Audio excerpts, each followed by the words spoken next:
নমস্কার। কুম্ভ রাশির জাতক জাতিকাদের জন্য 2026 সালটা কেমন?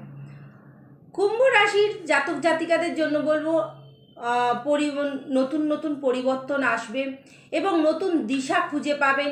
কিছু কিছু ক্ষেত্রে ধৈর্য খুব দরকার, আবার কিছু কিছু ক্ষেত্রে কিন্তু ভাগ্যের সহায়তাও কিন্তু খুব বেশি দরকার। এবং বলবো এই বছরে আপনার চিন্তা ভাবনা ও জীবন ধারণের বড়ই পরিবর্তন আসতে পারে। পুরনো জিনিস ছেড়ে নতুন পথে এগোনোর কিন্তু সুযোগ, নিজেকে কিন্তু সিদ্ধান্ত নিতে হবে। কেউ কিন্তু সিদ্ধান্ত নিয়ে আপনি কারোর সিদ্ধান্তে কোনো কাজ করবেন সেটা কিন্তু করবেন না, যেটা কিন্তু আপনার জন্য খারাপ ফল দিতে পারে। কর্ম, ব্যবসা ও শিক্ষা, চাকরিতে দায়িত্ব বাড়বে, নতুন কোনো চাকরির সম্ভাবনা আসবে। যারা ইন্টারভিউ দিচ্ছেন তাদের জন্য সুযোগ অবশ্যই আসবে এবং নতুন চাকরির বদলেরও একটা কিন্তু সুযোগ আসবে। এবং ব্যবসা যারা করছেন তারা মাঝামাঝি সময় কিন্তু লাভ, তবে পার্টনারের থেকে আবার বলবো সাবধানে থাকবেন, পার্টনার কিন্তু আপনাকে ঠকাতে পারে। বিশেষ করে অনলাইন কাজের সঙ্গে যারা যুক্ত আছেন তারা কিন্তু খুবই সাবধান। আর যারা শিক্ষার সঙ্গে যুক্ত আছেন, ছোট ছোট বাচ্চারা খুব চঞ্চল হয়ে যাবেন, কোনো অস্থিরতা নেবেন না, মা বাবাদের বলবো, কারণ এর জন্য কিন্তু আপনাদের সংসারে কিন্তু সমস্যা আসতে পারে। অবশ্যই বলবো যারা যারা নতুন কোনো কলেজে চান্স নিতে চাইছো চেষ্টা করো, অবশ্যই এই বছরে কিন্তু পাবে। সম্পদ ও অর্থের একটুখানি আপনার খুব খরচা কিন্তু বেড়ে যাবে, যতটা আয় হবে না তার থেকে কিন্তু বেশি আপনার খরচা দেখাচ্ছে। জমি বাড়ি কোনো যদি বিক্রি করার সম্ভাবনা থাকে সেটা এ বছরে কিন্তু খুব ভালো সময়।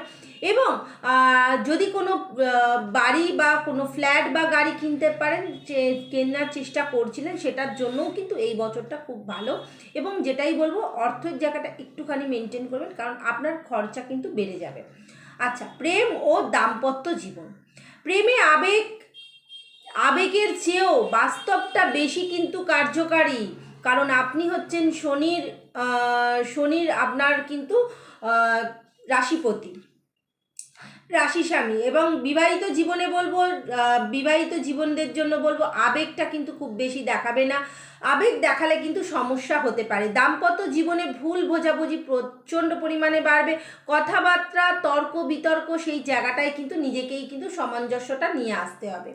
এবং বলবো স্বাস্থ্য, যারা মানসিক চাপ, অনিদ্রা, কোনো রকম চিন্তা ভাবনা, টেনশানে কিন্তু মাথা ব্যথার প্রবণতা, প্লাস হচ্ছে শরীরের জয়েন্টে পেন হওয়া, এটা কিন্তু বেড়ে যাবে। অবশ্যই বলো নিয়মিত ডায়েট কন্ট্রোল করবেন এবং প্রচণ্ড পরিমাণে চেষ্টা করবেন যে ডক্টরের সঙ্গে কনসাল্টে থাকা, নাহলে কিন্তু আপনার শরীরে একটু সমস্যা বেড়ে যাবে। আপনার জন্য সঠিকভাবে বলবো যারা ঘুরতে বেড়াতে যেতে চেষ্টা করছেন, অবশ্যই নিজের শরীর সামলে অবশ্যই ঘুরতে বেড়াতে যান। এবং বলবো যারা ফেব্রুয়ারি থেকে এপ্রিল মাসটা খুব ভালো সময়, এবং এই সময় যদি কিছু কিনতে চান বা কোথাও ঘুরতে বেড়াতে চান তো যেতে পারেন। অবশ্যই বলো শনিবার একটুখানি কিছু মানুষকে জিনিসপত্র দান করুন। নীল আকাশি রঙটা আপনার জন্য খুব ভালো। এবং অবশ্যই বলো রবিবার দিনকে সূর্যদেবকে জল দান করতে, যাদের জন্য সূর্যদেবের জল দান হবে অবশ্যই সূর্যদেবকে জল দান করুন। আর যারা সূর্য প্রণাম করেন অবশ্যই সূর্য প্রণাম করুন, সেটা কিন্তু ভোর 6টার মধ্যে, কারণ সেই সময়তেই কিন্তু আপনার সূর্যদেবের আশীর্বাদ আপনি প্রাপ্তি করবেন। অবশ্যই সূর্যদেব হচ্ছে আমাদের পিতা। সবাই ভালো থাকবেন, সুস্থ থাকবেন।